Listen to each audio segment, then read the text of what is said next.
Mr. Groot, why don't you do the honors?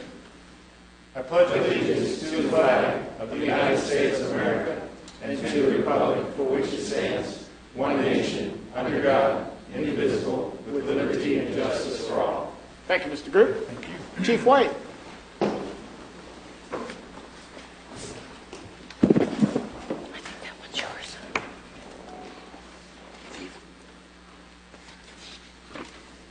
Good evening, Council. Good evening, Chief. How are you? Very good, thank you.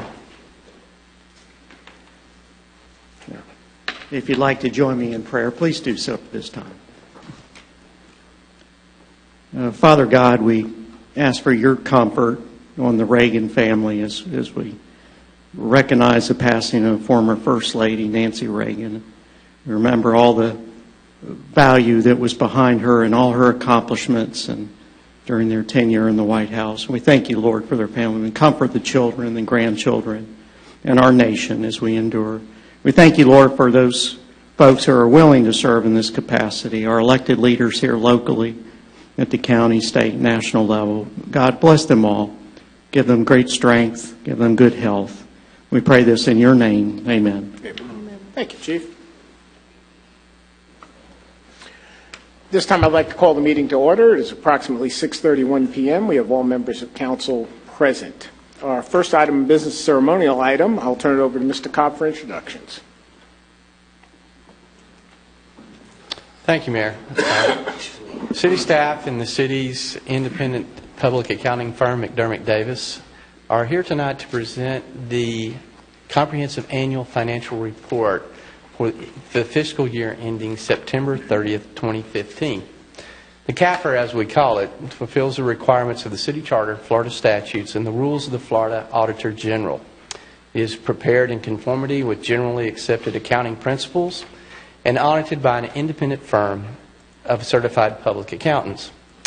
The organization, form, and content of the CAFR, plus the accompanying financial statements and statistical tables, are formulated in accordance with the principles prescribed by the Governmental Accounting Standards Board, the State of Florida, and the Government Finance Officers Association of the United States and Canada.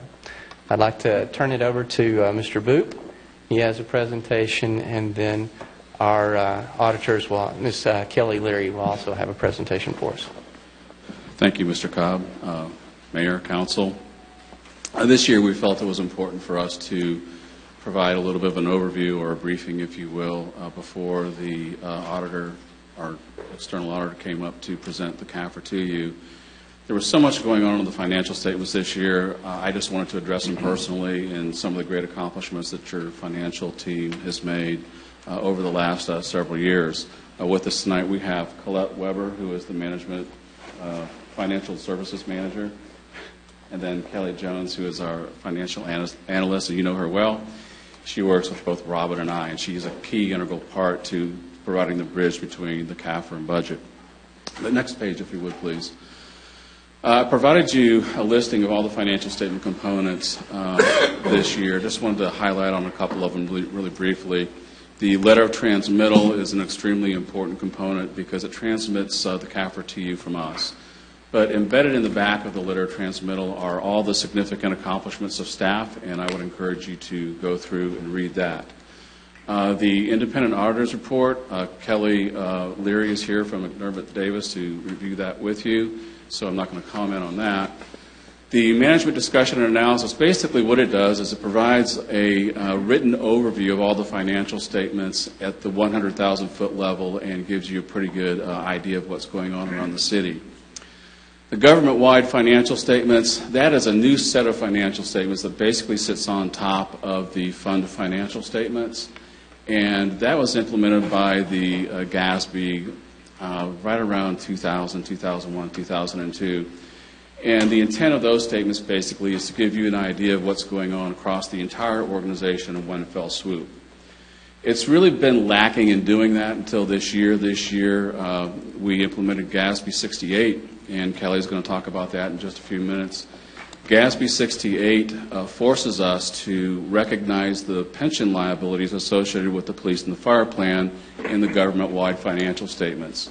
And that adjustment alone this year for the government-wide, which is a full accrual a private-like financial statement presentation was about $2 million. And then you have the fund financial statements, which is what we're all used to, what we care about. Those are the statements that we prepare the budget for.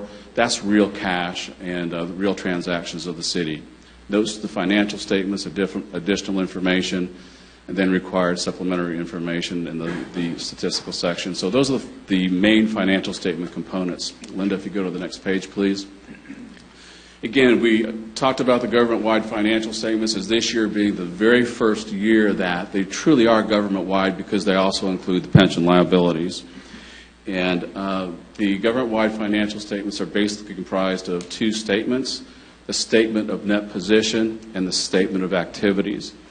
The statement of net position basically is, what is your net worth? It's the old balance sheet type presentation that we're used to in private industry. And the statement of activities is basically the income statement for the entire city. The change in net position, in other words, the increase in net worth for all the government activities this past year was $305,000. The change in business type activities this past year was almost $1.6 million. Included in the the government-wide financial statements this year are some significant adjustments, which I briefly mentioned when I opened up, for the governmental activities and the business type activities. If you can go to the next page, Linda. Highlighted on this page are the adjustments that we made this past year.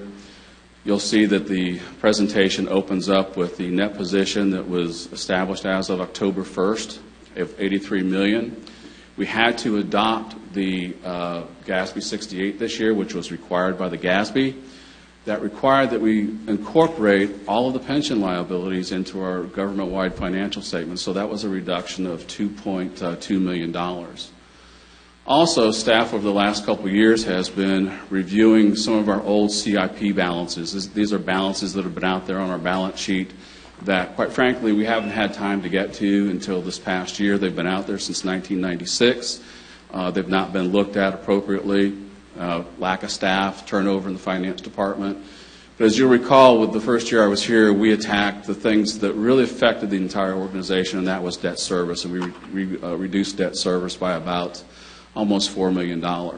So that was important. And the following years, we attacked organizing the finance department, et cetera, so that we could have control over our daily transactions and things of that nature. This past year, what we did is we attacked things that basically didn't really have any monetary impact to the organization, but just needed to be done because they needed to be cleaned up. So that resulted in a reduction in assets of about $6.3 million. We looked at a total of about $16 million in assets. We could identify about $10 million. We couldn't identify the other $6 because the transactions are so old and the detailed records just could not be found. Okay, we didn't lose any cars. We didn't lose any buildings. We didn't lose any parks. We just can't identify them. We think what took place is that they were sitting out there in one balance sheet line, and then they are also recognized in another balance sheet line, and they were recognized twice. So this is the best way to clean it up. The auditors reviewed all the transactions. They're perfectly comfortable with them. So that was the net of it all.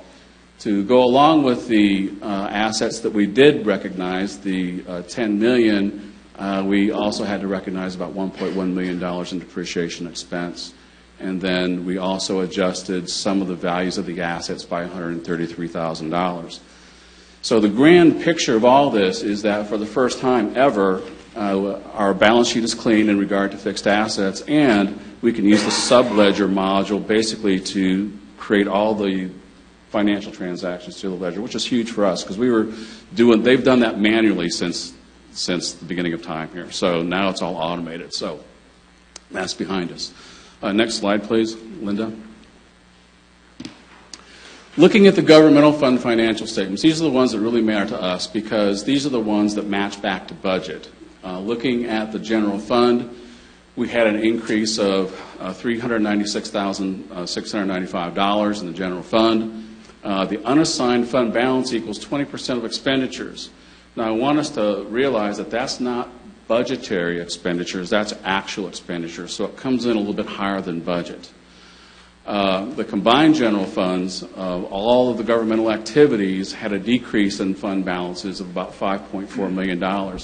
And basically that's because we spent money on building Oviedo in the Park. So it's cash out the door. And we have a beautiful park that we brought online May of last year to account for that. So next slide. Something that we took a look at this year rather closely, this was out there last year, but I failed to identify it correctly for us, is that we have some deficit fund balances out there that we needed to take care of. But this year, and looking at them very closely, the solid waste had a deficit fund balance of $53,000, which basically we took care of in October of this year. We worked with Robin and we got that taken care of. Landfill closure had a deficit balance of $6,000. So again, we took care of that at the beginning of the fiscal year. Vehicle replacement is carrying a deficit balance right now. It's probably a little bit higher than $1.5 million, between $1.5 and $2 million. And the reason for that is because we plan on doing a lease to reimburse the city for all the vehicles that we bought. And that will take place sometime probably before June, I would expect. We're just waiting for all the vehicles to come in so that we can just do one lease, because leases are very expensive for us to do when you consider all the costs of issuance. So we just want to wrap it all up into one deal. And quite frankly, we'll get a better deal and a better interest rate if we do that. So that's vehicle replacement. General facility improvements, that is the loan, those represents the loans that we owe back to the utility for both the fire station and Oviedo on the Park. And recreational facility improvements, the $369,263. There's some balances in there that go all the way back to 2010 that we've kind of inherited that we've got to get in and clean up. And I'm working with Robin to do that. And there's also $100,000 related to Oviedo on the Park that we still have to get some funding for. So that accounts for that balance. And the fund balance that's left over that was actually brought to you in the general fund this year should help us take care of the recreational facility improvements, which really is the only fund that I'm generally concerned about at this point in time. But no worries, honestly. So we'll take care of that.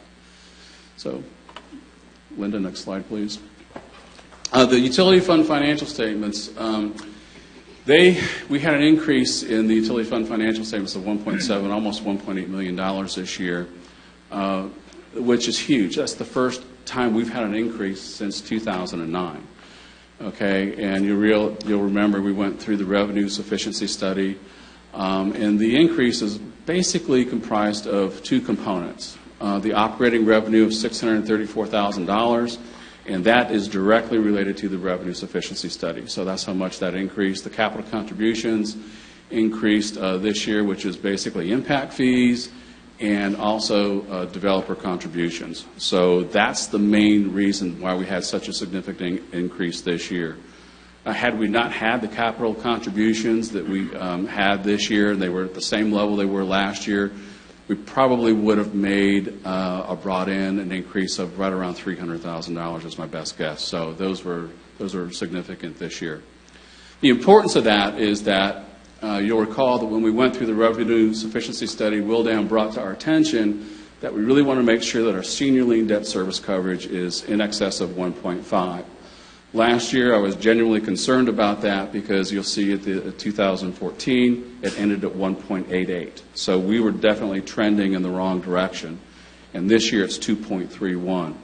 Wall Street looks at those extremely closely, and that's why we have a AA rating in the utilities.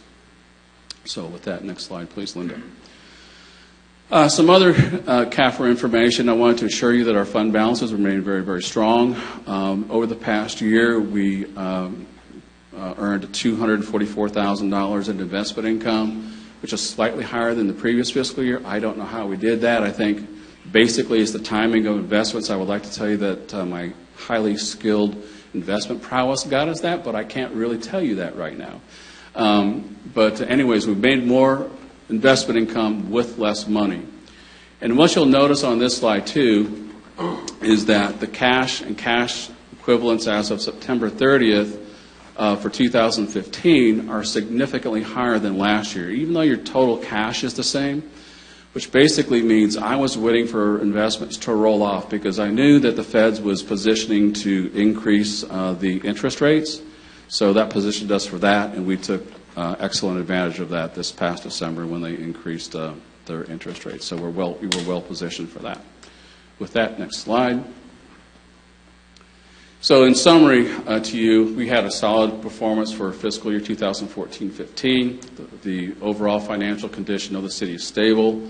The underlying rating by Standard & Poor's is it's fantastic for the city, believe me. With the GO bonds, it's AA-, and with the utility bonds, it's a AA+. Both rate us as outlook stable. And again, I can't say enough how important the revenue sufficiency study was this past year, because we'll be coming up before Standard & Poor's this year again. We kind of roll off every 3 years, and we're up again for another review. But with that, that's my presentation. We had some things going on in the financial statements that I felt very responsible to inform you of this year. And with that, I'll ask you if you have any questions. Thank you, Jerry. Any questions from council? No, sir. Okay. Jerry, you awesome very job much. as usual. We know we're in great hands. These are the heroes, not me. Yeah, you and your team. All right. Thank you.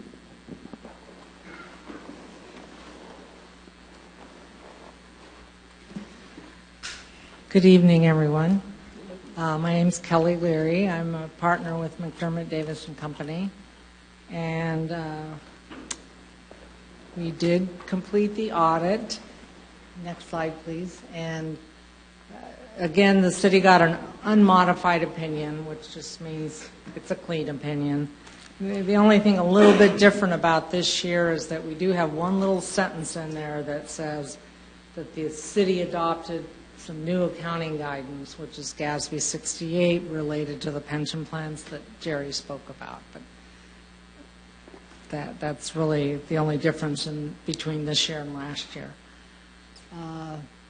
This year, the city also had a federal single audit. I believe in the prior year it was a state single audit, but this year was a federal single audit. It was DOT money that actually flowed through FDOT, which is the Florida Department of Transportation. And if you look in the beginning section of your CAFR, you'll see that for the 24th year, the city did get the Certificate of Achievement for the financial statements, and they also got the Achievement Award for the budget for the 10th year. So your financial team does a great job with getting this CAFR put together. I'm just going to briefly touch on the citywide or government-wide financials, and then speak to your two major funds, which are your general fund and your enterprise or water sewer fund. Next slide, please. The general fund revenues and transfers in increased almost 12% this year, and the expenditures and transfers out increased also about 14%. So you had a net increase in your fund balance of almost $400,000. So it was a pretty, good year. When you look at the general fund revenues and transfers in compared to the budget, the revenues and transfers then exceeded the budget, which is good. And then the expenditures and transfers out were less than budget, which is good. So that all contributed to the positive increase in your general fund. And as Jerry mentioned, your water sewer fund had a significant increase in both operating revenue and net revenue. Next slide, please.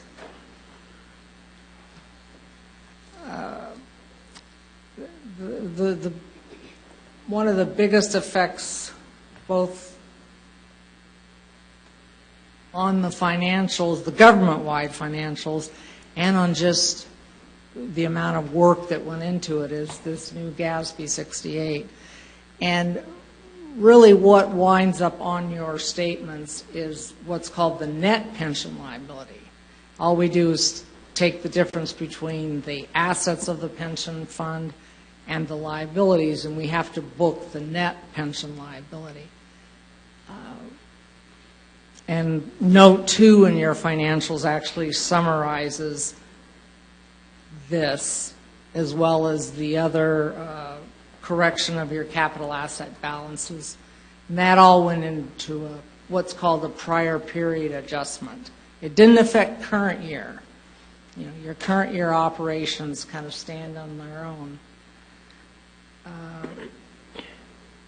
So even though your government-wide statements show that your net position decreased almost $8 million, it's still, when you look at your fund statements, your funds had a very positive year. Your operations are going very well. Next slide, please. The next few slides are just I tried to put it in pictures so that it might be a little more interesting than me just talking. And this is just showing the government-wide. And really what you can see from this is that governmental activities and business activities both have close to $100 million in assets. The biggest difference between them is business-type activities have a much higher amount of debt. And that's because of your water sewer system. It's pretty typical of most cities that we audit. Next slide, please. And this little pie chart breaks down the total revenues in your general fund. And as you can see, 60% of the total revenues is taxes.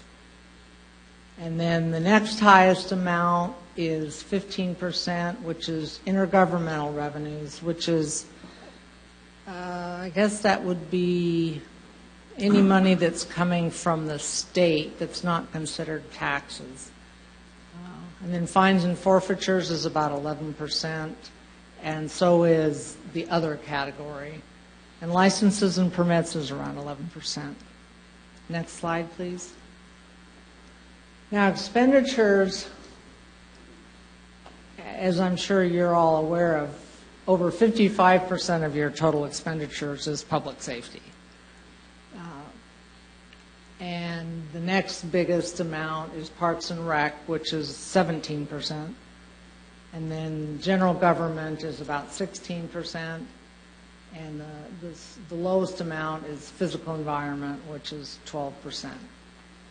And then when you look at it by function, of course, 54% of your total expenditures is personnel costs, which is pretty standard compared to other cities. And then in the general fund, you don't have a lot of debt service or capital outlay, so it's mainly just what we would call other. Next slide, please. Now, in the enterprise fund, your largest portion of revenue is sewer, and the next largest is water. And then after that, it looks like this year your capital contributions was 17%, and I don't believe it's that high every year. I think Jerry mentioned that it was pretty high this year.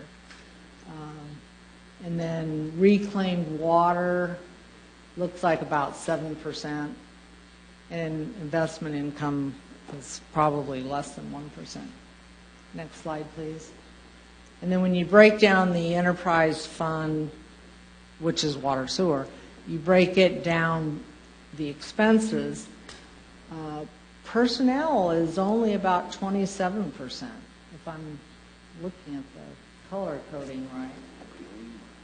Actually, it might be 12. It might be 12. Depreciation looks like it's 27%.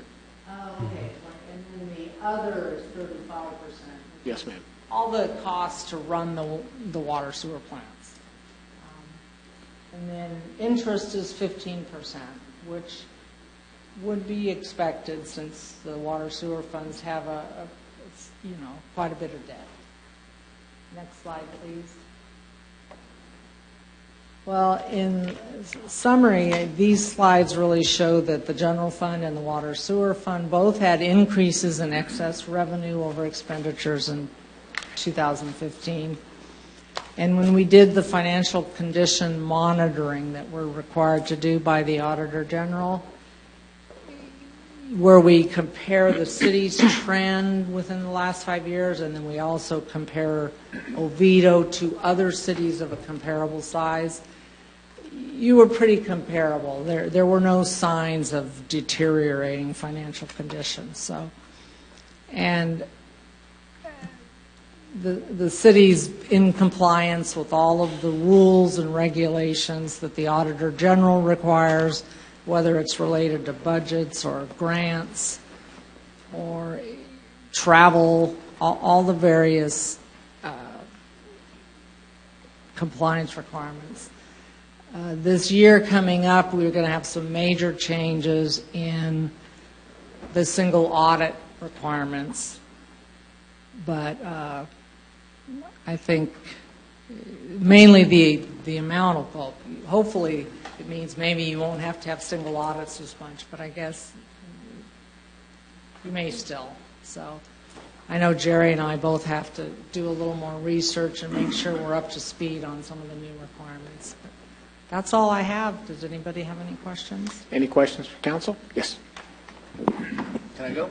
Yep. A couple easy ones to start off with. And I'm not sure which chart I want to look at. The general fund expenditures. Could you explain what physical environment is? Is that Public Works? That would be Public Works. Isn't that garbage collection too?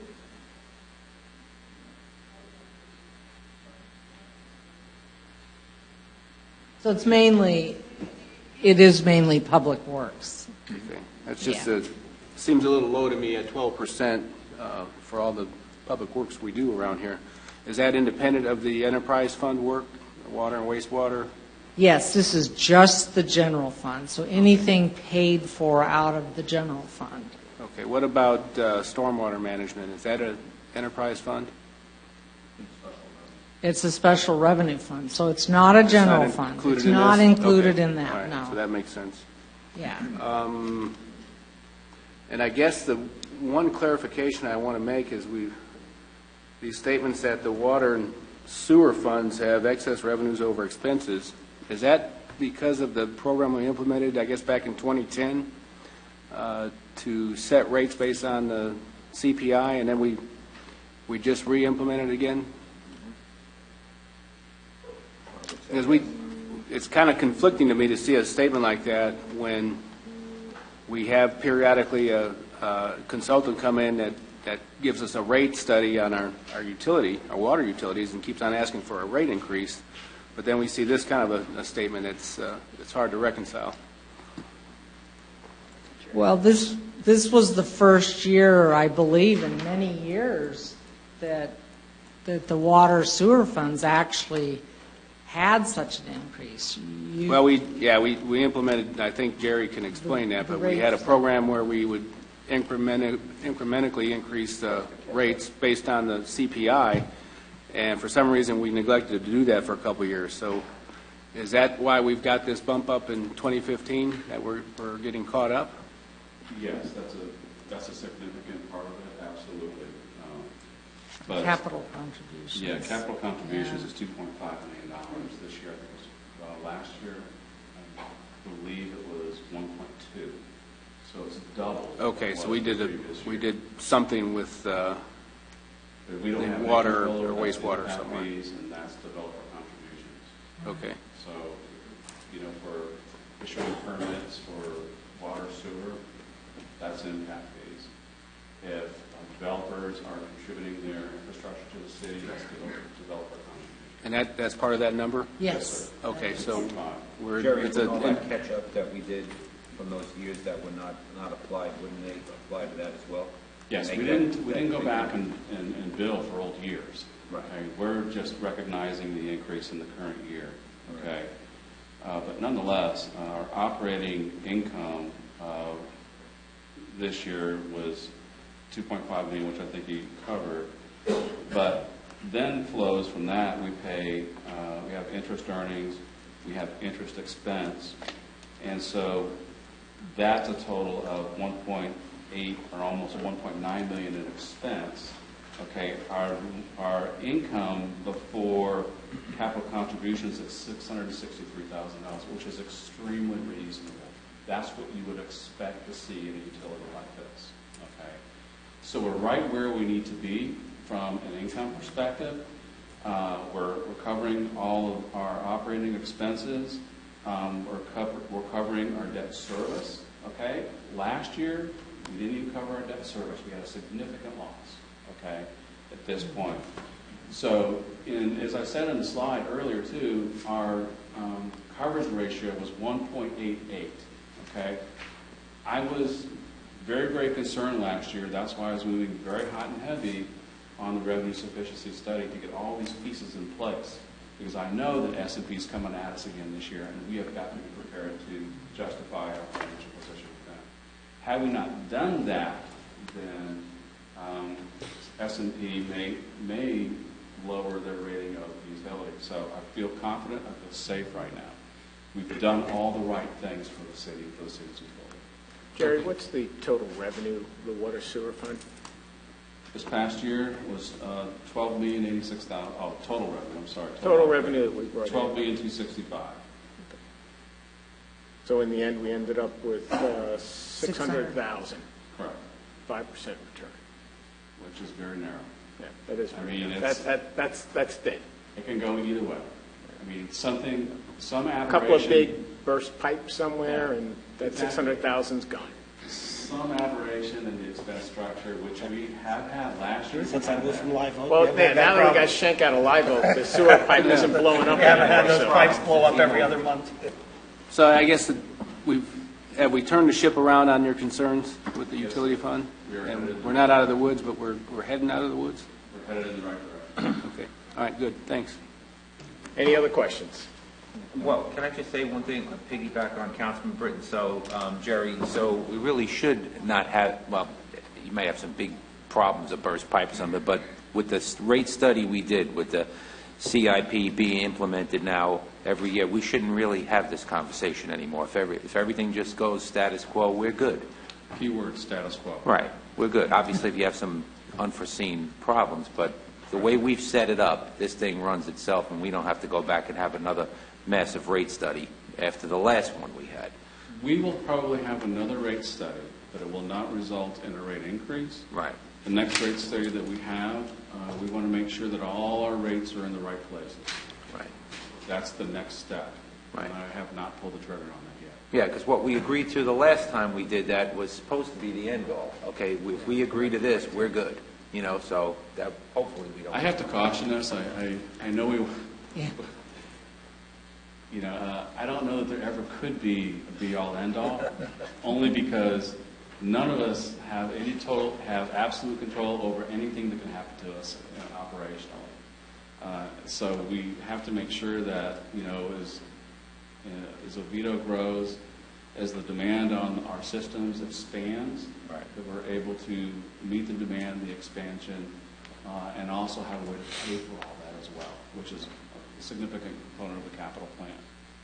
So there's this beast that comes at us all the time. Robin hears me preach on this. It's that word called depreciation.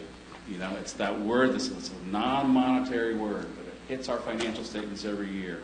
It's not cash out the door, but it's the pro rata use of our assets.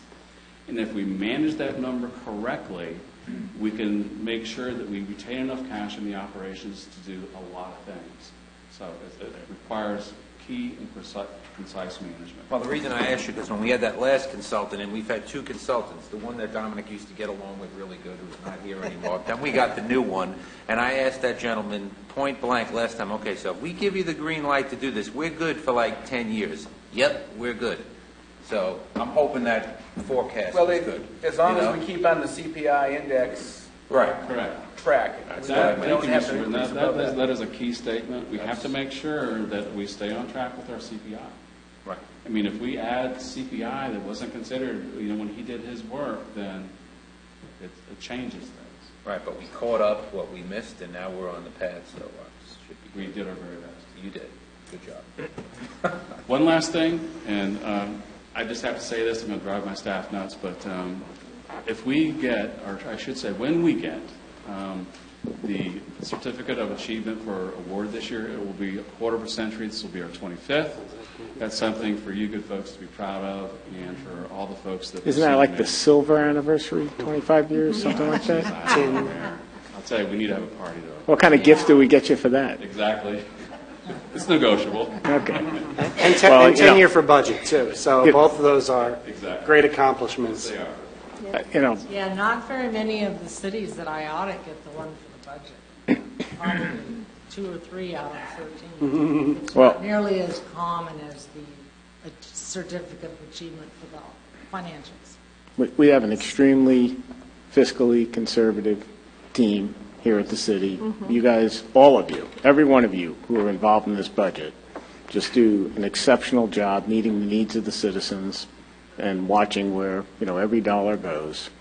As far as the utility systems go, we had many years of absorbing Alafay Utilities. I mean, that purchase only occurred, 6 years ago, 7 years ago? Right? So a lot of absorbing of it, but now we can see why we did it. And now we control our own destiny in terms of revenue sources. And Jerry, you're right. I mean, $600,000 operating free cash flow after $12.5 million with the value of the equipment you have out there. Well, yeah, that's comfortable, but that needs to be more, because you have to put those reserve funds away to replace this depreciated equipment as it ages, or you run into net operating deficits because you're just out there fixing old equipment. Right. And again, this is the first year since 2009 that you've had income. Right. We'll take it. Any other questions from the right-hand side of the dais or the left, depending on your perspective? It'll be our silver anniversary. It's our silver anniversary. Magnificent job, really. We're in good hands. Thank you. And just for the record, it isn't that I didn't like the other rate study folks. It's just that they were here too long, and the new folks put a fresh set of eyes on it and brought us a much, in my opinion, a better plan. Going in the right direction, Mayor. Yes, sir. Thank you. Thank you. Mr. Cobb, do you have anything to add to our presentation? No, Mayor. All righty. We're going to move on then to the approval of the minutes from our February 15th, 2016 regular session. What is the pleasure of council? Move to approve. Second. We have motion second. Any discussion? Hearing none, call the vote. All in favor of the motion, please signify by saying aye. Aye. Opposed? Motion carries. Moving on to item number 3 on the agenda this evening. It's our public comment portion of the meeting. I have no written request. Is there anybody in the audience who would like to address council at this time?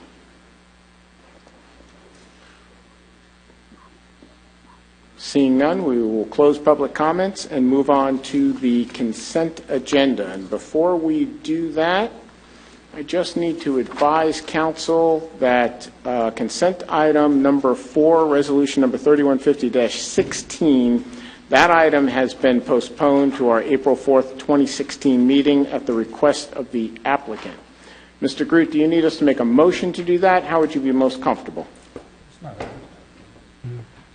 You've just done it. I don't think you need The a announcement motion. does it? Yes, sir. All righty.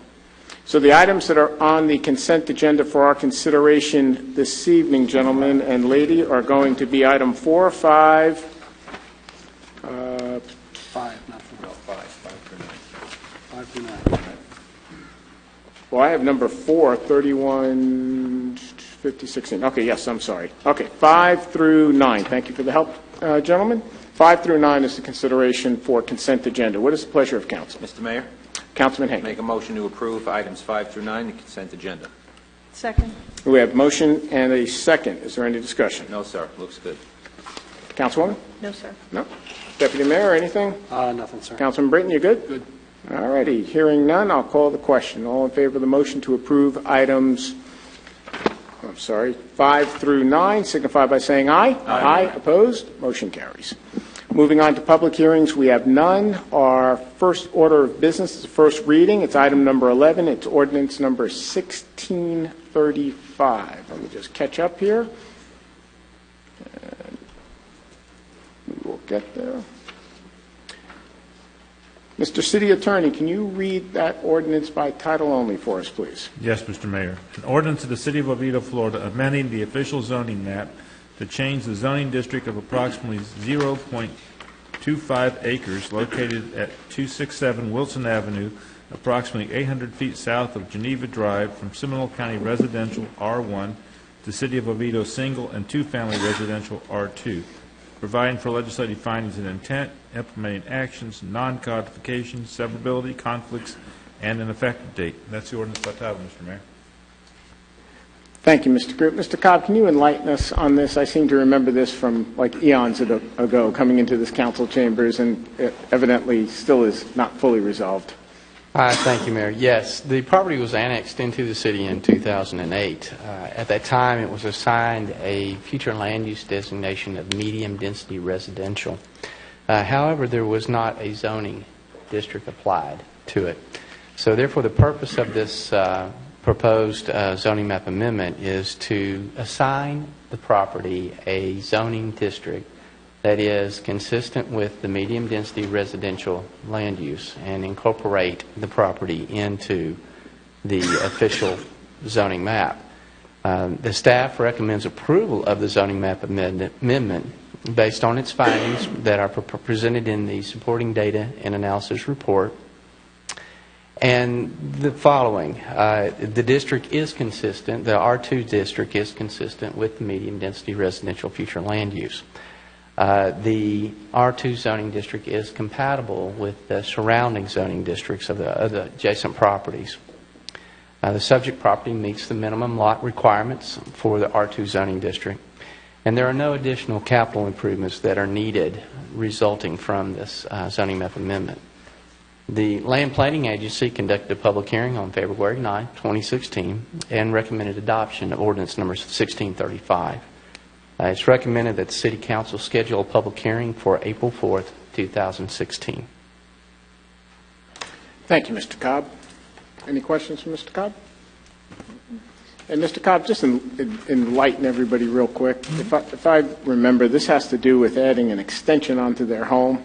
Yes. And they can't do that until we give them the zoning classification. That's correct. Even though they brought the property in specifically to do that because they couldn't put the extension on the home, half in Seminole County, half in Oviedo. That's correct. All right. Yeah. I don't have that great of a memory. I asked him about it.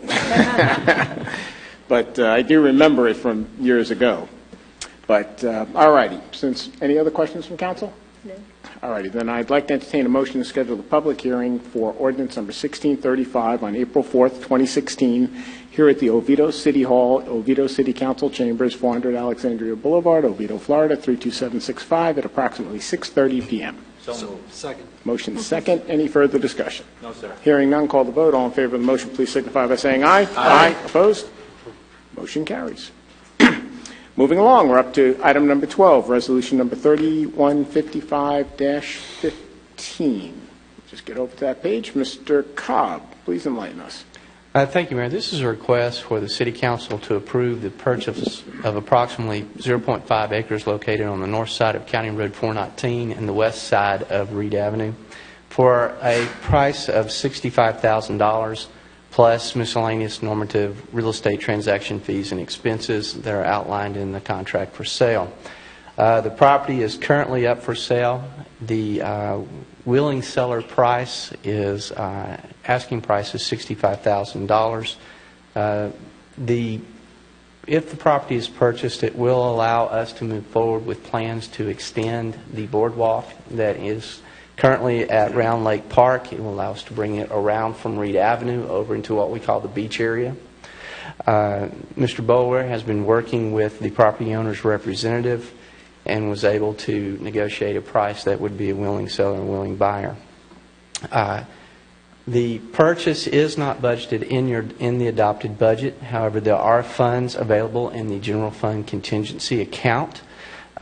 included with the resolution is a budget amendment for $70,000. That is to cover the $65,000 purchase price, as well as additional $5,000 for the additional costs. It's recommended that City Council adopt Resolution number 3155-16. Thank you, Mr. Cobb. I have no written request on this item, so what is the pleasure of council? Make a motion to adopt Resolution 3155-16. Second. Motion second. Deputy Mayor, you have the floor. We've looked at this for a while and tried to get this piece previously, and they priced it too high, and I know the original price. It was listed out there on asking $120,000, now crossed off to $90,000. I think this is a good price to finalize that corner and get the whole park and get the lake, and gives us the ability, like I said, to do the boardwalk and really complete the park and make it a whole.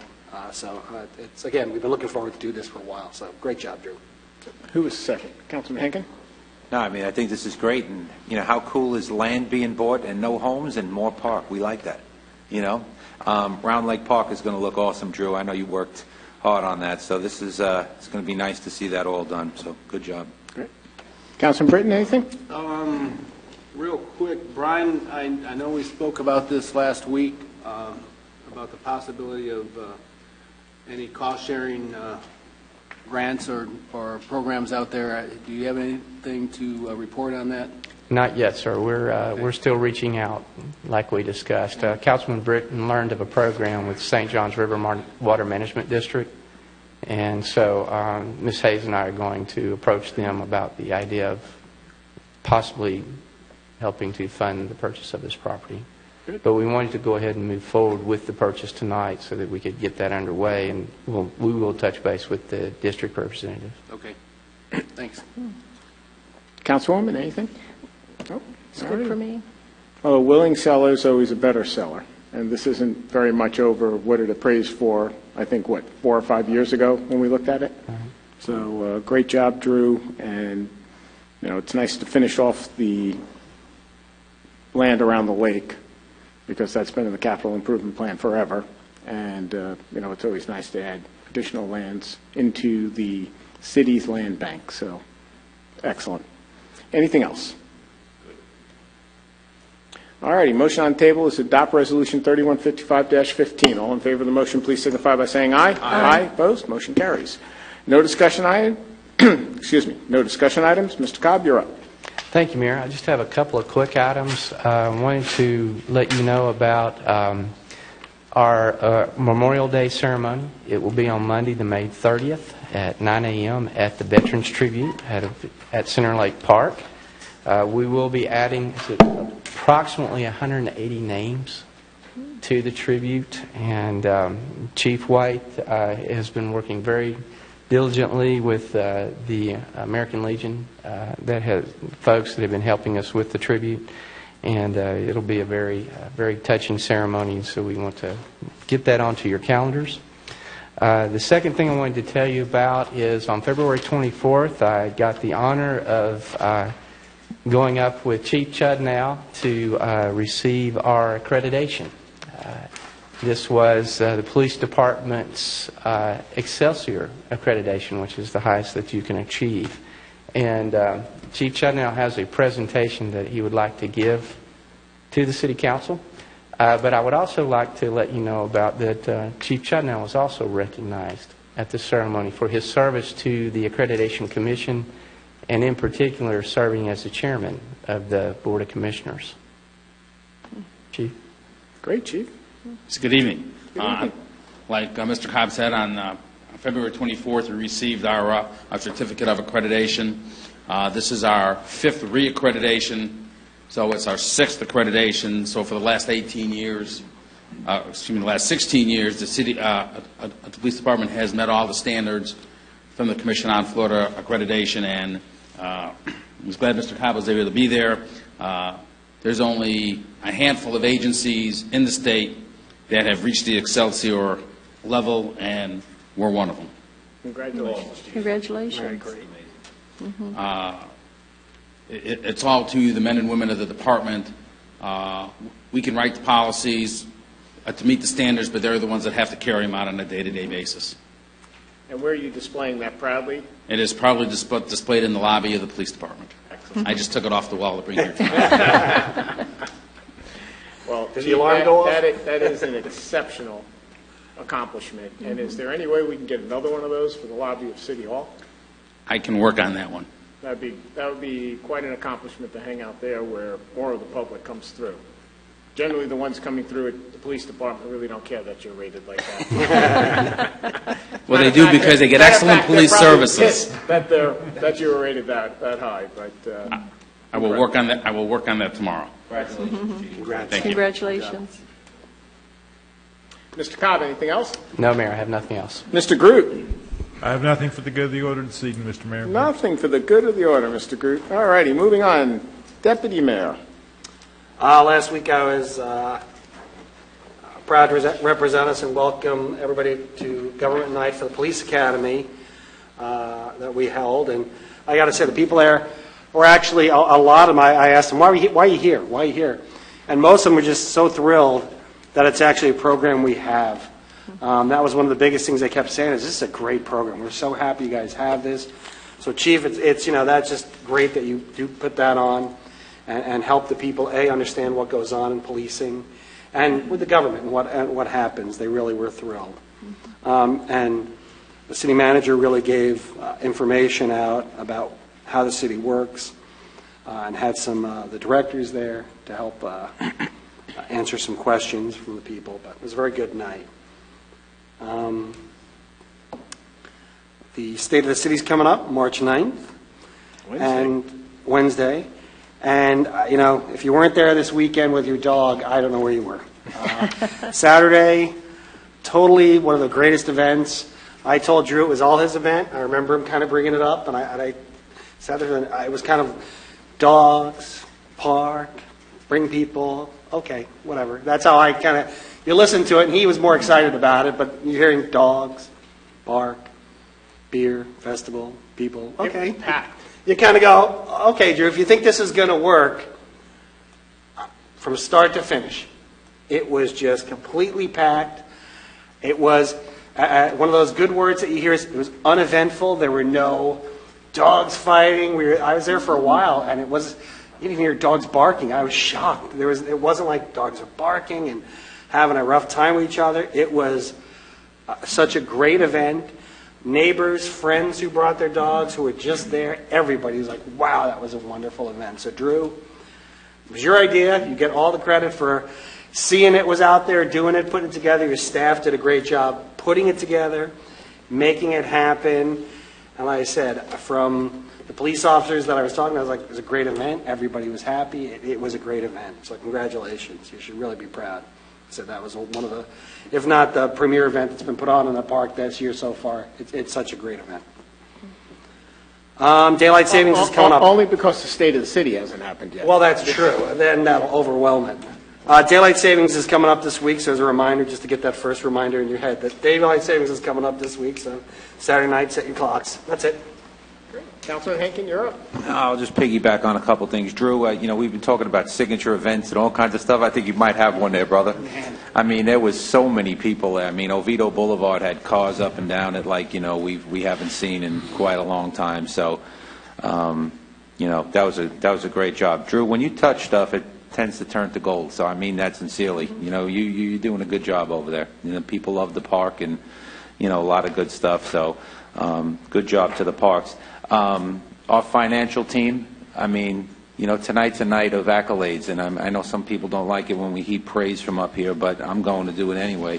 With all that goes wrong in the world, we got so many right things going on here. A budget that's totally in control, that has money to spare if we need it. And that's, a lot of cities can't say that. A lot of cities are worrying, how they're going to pay for this next bill. We have our challenges, there's no doubt, but Jerry, your team is really amazing.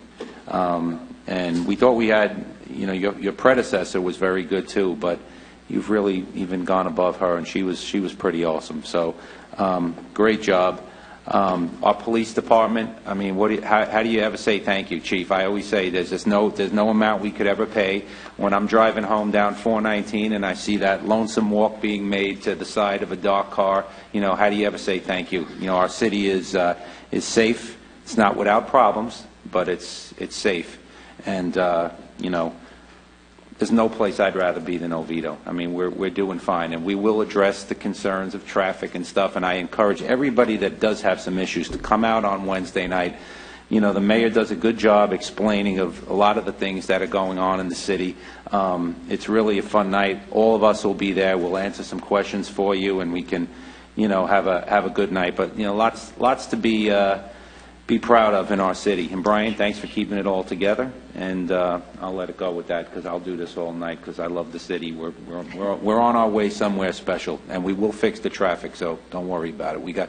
The mayor will address that Wednesday, and I think when you hear how we're going to address some of these traffic concerns and what we got, I think you'll all be happy. But thank you, staff. You're all awesome. Councilwoman. Well, Councilman Hankins said quite a bit that I was thinking, but I would like to also congratulate Jerry and his team for the great work you do on the budget. We are in good shape, and we have been for years since you've been here, so thank you for that. And Chief Chudnow, congratulations on your award, your personal award that you got, and the police department staying true to what I know they can do. And Drew, it was a wonderful event Saturday night, and I have to tell you, Drew said to me, he was just beaming ear to ear, and he said, I love animals, I love dogs, and I love my parks. Doesn't get any better than this. So you had a great time. It was a great turnout. People really loved it. Wait. In that order?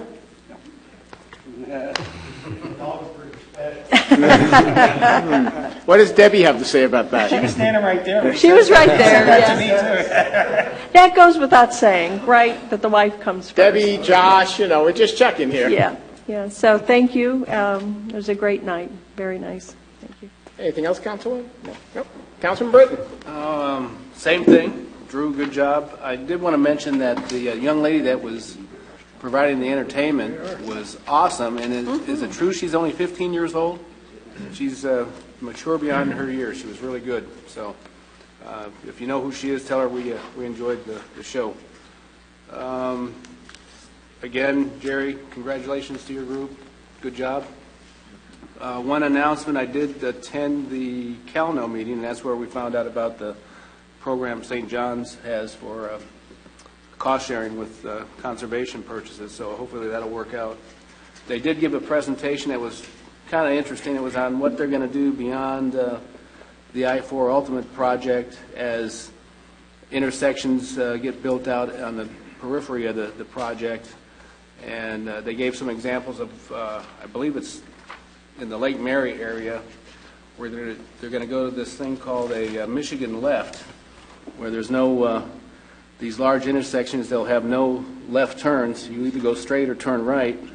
And if you want to go left, you go up and you do this timed U-turn and then make your right. And I don't know the calculus behind it or anything else, but they showed some examples of where it's fairly efficient. Coming off and on ramps from expressways, they had cars going in the opposite direction than you would expect, and how that would work. Commissioner Brender called it spaghetti, and that's what it looked like. But apparently, it's an efficient way to move traffic, and it gets you a little bit more capacity and helps alleviate some of the gridlock. So something we might keep our eye on and see if there's a need here. I think we already do that outside of your neighborhood, don't we, Steve? Mm-hmm. Where you have a right turn and go up and make a U-turn? That's right, and it's working, and everybody likes it, and it's cut down the accidents, and much better. So that, I believe, Hope Helps had a 5K out there at St. Luke's. And I only mention that because it was a cool event, and it's getting bigger every year. And it was very, very successful. I was just eavesdropping on some conversations, and their sponsors came through, and they really helped out the organization with food and cash that will help stock their shelves. So that's good news for the Hope Helps, and that's all I've got. Great. Beauty of going last is you keep crossing things out. as you go down. But, yeah, the Shamrock 5K is and was awesome. A little bit short this year, though. I think it was 3 miles, I'm not not 3. saying anything. I don't mind saying it was 3 miles, not 3.1, but that's okay. Everybody had a great time. Jerry, it's been said by every one of us, again, one more time to you and the team, unbelievable.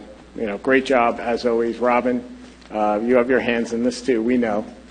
They were just standing up here all night. So, great job. Chief, again, excellent. I mean, Oviedo is and will be and always has been a safe community. Growing and diverse, and your men and women in blue are keeping it safe. And Chief White, that goes for you guys as well, and the men and women of the fire department, because public safety, as everybody saw tonight, is the biggest piece of the pie of our budget. And, both divisions do an incredible job. We had Oviedo Little League opening day this past week. Was it past weekend? Weekend before? Yeah, 2 weekends before. They have, 300-400 children they have out there. It's always fun to see them all parade in. They introduce each child as they come in at Oviedo Little League, so that's fun. Wawa is, believe it or not, having a groundbreaking over at the site by the old Texaco on March 15th at 10 a.m., if anyone's interested. So they're going to be shoveling some dirt, and some of the Wawa folks are going to come out, and hopefully by then they'll have the big brand new culvert for those out there who may be watching and are wondering why they kind of stopped construction. They're waiting for the new culvert to come in. It's going to be, wider, lower. A big thing, Chief, is going to be delivered into the city, so hopefully it doesn't block up all the traffic and get stuck like those last ones did a couple of years ago. So hopefully they come in the right direction this time. But don't hit the bridge. No, they'll probably come up 426. Anyway, that is the end of my report. Is there anything else for the good of the order from anyone? Mayor, I do have one thing. Yes, sir. Sorry, apologize for not mentioning No, it. no worries. This Saturday is Taste of Oviedo. Yes. Oh, that's right. I forgot about that. At the mall, from 10 to 6. Do we have a booth again, Brian? Public safety safety we don't booth? have a booth. Public safety doesn't have a booth? We do. We have. Public safety park, just where they always are. Right. Is there any kind of opening ceremony for that, or does it No. just start? No, just that. Just Haven't starts. heard. Nope. I'm going to. What time is They the don't State do of the that. I'm City? going to do the Winter Park 10K. 6:30? Yeah, they don't do an opening 6:30 ceremony on kind of Wednesday. State of the City will be starting 6:30 on Wednesday. I believe we have entertainment starting at 6. Is that it? 6 o'clock? And then Color Guard, 6:30? So we have lined up? Okay. Drew, food trucks coming? Yes. Okay, we'll get that out there about too. All righty, anything else for the good of the order? Future meeting dates. Monday, March 21st, there is no meeting. That is spring break week, so everybody who has off from school that week, wherever your travels may take you, enjoy yourselves. Monday, March 28th, 5:30 p.m., we have our first budget work session. 'Tis the season.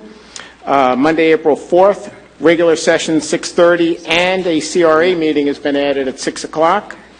Monday, April 18th, 6:30 p.m. regular session. Then Monday, April 25th is our second budget workshop at 5:30 p.m. With all that being said, nothing else, we're adjourned.